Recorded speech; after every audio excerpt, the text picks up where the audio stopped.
Welcome to Healer Recaps. Please like and subscribe to the channel to support me, thank you very much. This blind man possesses an exceptionally sharp sense of hearing. Just by listening to the sound of dice, he can predict the outcome, which has allowed him to win a significant amount of gold from the casino. The manager, noticing this, dismissed his staff and decided to play a high-stakes game with the blind man himself. If the blind man won, he would double his winnings, but if he lost, he would have to leave both his arms behind. The blind man immediately agreed. In this game, the blind man won, but the manager deceitfully claimed that he had lost. Confident in his victory, the blind man revealed the dice. The manager, unwilling to accept defeat, ordered his men to kill the blind man. At that moment, the casino owner appeared. "If you conduct business this way, who will dare to come here?" The casino owner apologized to the blind man and offered another bet. The blind man, feeling troubled, declined and left with his money.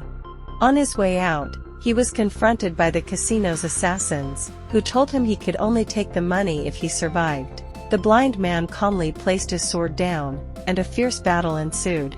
The casino owner would never understand that this blind man was a supreme martial artist. In no time, he had defeated all the attackers. This blind man was Xiao Feng. To earn money for eye surgery, he worked as a bounty hunter, capturing wanted criminals for rewards from the imperial court.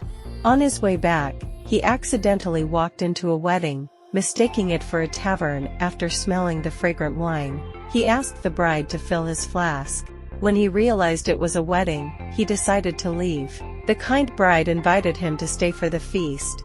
Xiao Feng, not wanting to take advantage of others, placed some money on the table as a gift for the bride and groom. The wedding proceeded smoothly, with all the guests in attendance. While everyone was enjoying the meal, a fierce guest suddenly arrived. It turned out to be the bride's brother. The groom hurried over to greet him, promising to take good care of his sister. "I kill without batting an eye. If you dare to mistreat my sister, you better watch out," he warned. The groom was visibly frightened, and the guests started to leave in fear. The bride's brother noticed one person still sitting. It was Xiao Feng, calmly enjoying his drink. The brother, trying to act tough, was startled when Xiao Feng simply drew his sword. Realizing he shouldn't mess with the blind man, he backed off. Xiao Feng, having drunk too much, quietly went to the stable to sleep. He awoke in the middle of the night to the sound of thunder and the scent of blood in the air. Xiao Feng felt his way outside and quickly discovered a body on the ground. He identified the deceased as the bride's overbearing brother. Realizing a massacre had just occurred, Xiao Feng rushed into the house and found the bride still alive. It turned out that while Xiao Feng was sound asleep in the afternoon, the casino boss had come. He wanted to take the bride to be a concubine for the young master of the Wu Wan family. The bride's brother begged Wu Waning to spare his sister and promised to keep the deal between them a secret. But Wu Waning said only the dead could keep secrets. His subordinates quickly massacred everyone. The groom rushed to take a fatal blow for the bride and died. The bride's brother fought back with all his might, using a chair to attack the assassins. At first, he seemed to have the upper hand, but Wu Waning ordered his henchman to act. This henchman, highly skilled in martial arts, quickly killed the bride's brother with his giant hook. The casino boss, a subordinate of Wu Waning, dragged the bride into a room and violated her. Afterward, he twisted her neck, but fortunately, she survived. Xiao Feng realigned her neck, sympathizing with what she had endured. The next day, Xiao Feng brought a wanted criminal to the authorities to claim the reward. The officials carefully checked the wanted notice and the criminal. After confirming that Xiao Feng had caught the right person, they gave him the reward money as promised. Before leaving, Xiao Feng reported the massacre of the bride's family. When the officials arrived at the scene and saw the arrow, they recognized it as belonging to the Wu Wan family. The Wu Wan family wielded immense power in Luoyang, and a small district official dared not offend them. The official advised the bride to let the matter go. But with her entire family murdered and herself violated, she just wanted justice. The official was helpless, unable to assist her. The bride insisted on seeking justice, saying if the official couldn't help, she would find someone who could. Fearing to offend the Wu Wan family, the official blamed the bride for the murders of her own family and had her arrested. He said she should confess to reduce her suffering. Ordinary people like her couldn't touch the Wu Wan family. While escorting her to prison, Xiaofeng suddenly appeared to stop them. Xiaofeng said that everyone knew who the culprit was, but the magistrate ignored the people's plight out of fear of the powerful. Seeing that the magistrate did not heed his words, Xiaofeng immediately struck down a soldier. The situation spiraled out of control as Xiaofeng, in his fury, decisively defeated all the soldiers, easily rescuing the bride from them.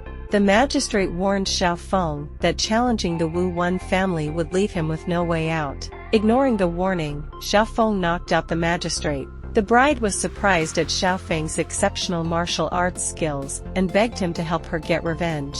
Xiaofeng initially refused, but when the bride tearfully knelt and entrusted her life to him, he was moved. He changed his mind and took her to Luoyang, where a high-ranking official could help her win her case. Upon arriving in Luoyang, Xiaofeng told the bride to go to the east end of the market and beat the drum there. Someone would vindicate her. Grateful, she gifted him a bottle of wine before departing. Xiaofeng then went to a brothel to find his confidant, Qin Xian. He handed her about 100 taels of gold, hoping she could find a doctor to cure his blindness. However, the money was still insufficient. Qin Xian mentioned that in 3 days, a lucrative job would be available, involving a wanted criminal with powerful backing. The reward for capturing this criminal would be enough to cover his medical expenses. She asked what he would do if he regained his sight, and Xiaofeng said he would admire Qin Xian. At that moment, a wounded man arrived, seeking Qin Xian's help. Upon hearing the cause of the man's injury, Xiaofeng grew worried. The man was a subordinate of Wu Waning and had been delivering gifts to him when a woman suddenly attacked. It turned out the bride had not followed Xiaofeng's advice to beat the drum for justice, but had gone directly to confront Wu Waning. Furious, Xiaofeng tightened his grip on the man and then sent him away. Qin Xian, noticing Xiaofeng's agitation over the avenging woman, felt a pang of jealousy. She advised Xiaofeng to avoid entangling himself with the Wu Wan family, but Xiaofeng insisted that murderers must pay with their lives. Qin Xian countered that killing one person required repayment, but killing 10 did not. Xiaofeng seemed puzzled by this logic. Ignoring Qin Xian's advice, Xiaofeng was determined to rescue the bride. First, he went to the Wu Wan family's casino, and events unfolded as they did at the beginning of the story. Using his keen hearing, he won all the casino's money. The casino boss then sent assassins after him, but Xiaofeng defeated them. He captured the casino boss and, from his confession, learned the bride's location. Xiaofeng tracked her down to a place reeking of death, which greatly disturbed his sensitive nose. He pushed open the door to find the dismemberment site of the henchman. Suddenly, the henchman attacked Xiaofeng from above. The henchman's martial skills were on par with Xiaofeng's, and his agile movements allowed him to land several blows on Xiaofeng. Xiaofeng drank some wine and spat it at the henchman, using the scent to track his position. Eventually, Xiaofeng managed to defeat the henchman. Using his sharp sense of smell, Xiaofeng quickly found the bride, who had been brutally tortured by the henchman. The henchman regained consciousness and attempted to ambush Xiaofeng, but Xiaofeng anticipated his move. With one swift stroke, he cut the henchman in half. Xiaofeng brought the bride back to Qin Xian for care, instructing her to take the girl out of Luoyang immediately when she woke up. However, Qin Xian insisted on staying by Xiaofeng's side. Xiaofeng, knowing his eyes couldn't be healed, heard Qin Xian admit she had lied about it. She wished she were blind like him. Xiaofeng told her that the bride had suffered great injustices, and he was determined to seek justice for her. Qin Xian remarked that there was no such thing as justice in this world. Despite her plea, Xiaofeng remained steadfast in his resolve. He hugged Qin Xian goodbye and then sent her and the bride away on horseback. Meanwhile, the casino boss regained consciousness to find Xiaofeng beside him, torturing him for information on why they had killed the bride's brother and family. The blind man pulled a wire, causing excruciating pain to the boss, who eventually confessed that Wu Waning had been searching for a luminous pearl. The bride's brother had helped Wu Waning find it by grave digging, and Wu Waning had killed everyone involved to silence them. Xiaofeng demanded the location of the Wu Wan family's residence. After getting the information, he looped the wire around the casino boss's neck, hooked it to the door, and left. Wu Wanning arrived at the henchman's place to find him dead, realizing someone was targeting him. His subordinates reported that the casino boss had been taken by a blind man, and they also mentioned a blind man being at Qinxian's place. Wu Wanning led his men to the brothel where the casino boss was held. Upon opening the door, he triggered a trap set by Xiaofeng, resulting in Wu Wanning inadvertently killing the casino boss. Realizing the blind man was formidable, Wu Wanning ordered a full-scale search for him and sent a group to hunt down Qinxian. At this point, the two had fled to a forest. Knowing that Wu Wanning would surely send people after them, Qinxian left the bride behind and went off to mislead the pursuers. Soon after, there was the sound of a horse falling, and Qinxian's horse returned alone. It turned out that Qinxian had been captured and brought before Wu Wanning, her back pierced with dozens of arrows. Wu Wanning twisted the arrows, trying to force Qinxian to reveal the blind man's location, but she refused to speak. She mockingly told him that sooner or later, they would all be killed by the blind man. It turned out that the blind man was once a great general, having fought countless bloody battles on the battlefield. His swordsmanship was unmatched, and Qinxian was one of his aides.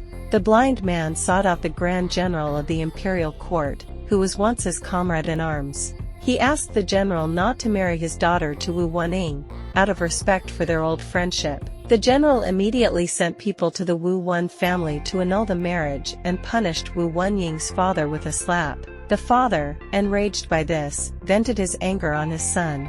Wu Wanning, realizing that marrying the general's daughter would elevate their family's status, grabbed his father's cane and ruthlessly killed him.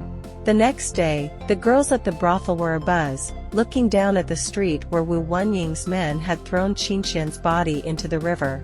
He held a funeral for his father, while setting up numerous assassins around the house to protect himself, laying a trap for Xiaofeng. When Xiaofeng heard of Qinxian's death, he was heartbroken and drew his sword, determined to seek revenge. Xiaofeng stormed into the Wu Wan family estate alone, where numerous assassins awaited him. Wu Wanning retreated inside, leaving the assassins to deal with Xiaofeng. Moving with incredible agility, Xiaofeng swiftly dispatched each assassin, demonstrating the prowess of the great general he once was. The assassins trembled at his sight. He sliced a wine jar in half, using the sparks from his sword to set the surroundings ablaze, causing chaos among the assassins. Amidst the confusion, Xiaofeng took down each enemy. Having dealt with the assassins outside, Xiaofeng proceeded cautiously indoors. The eerie silence was broken by a female assassin descending from the ceiling to attack. Xiaofeng, with his quick reflexes, defended himself. The female assassin fought fiercely with dazzling swordsmanship, but Xiaofeng's combat experience soon gave him the upper hand. Suddenly, an arrow struck Xiaofeng's leg. Unsure of the arrow's origin, he used the female assassin as a shield, only for Wu Wanning to mercilessly shoot her dead. Xiaofeng cut off the arrow in his leg, but was soon attacked by more arrows from Wu Wanning. Pushing his hearing to the limit, Xiaofeng tried to predict the arrow's trajectory. Despite his efforts, he was struck several more times. Wu Wanning, believing Xiaofeng was exhausted, arrogantly approached to finish him off. Unbeknownst to him, he fell into Xiaofeng's trap. Xiaofeng crippled Wu Wanying's limbs with his sword and then kicked him outside. Crawling in pain on the snow, Wu Wanning met a slow and agonizing death. Remember, never underestimate a blind man. Xiaofeng's loyal horse arrived, and together they set off once again to rid the world of evil. This is the end of the video. Goodbye, and see you again.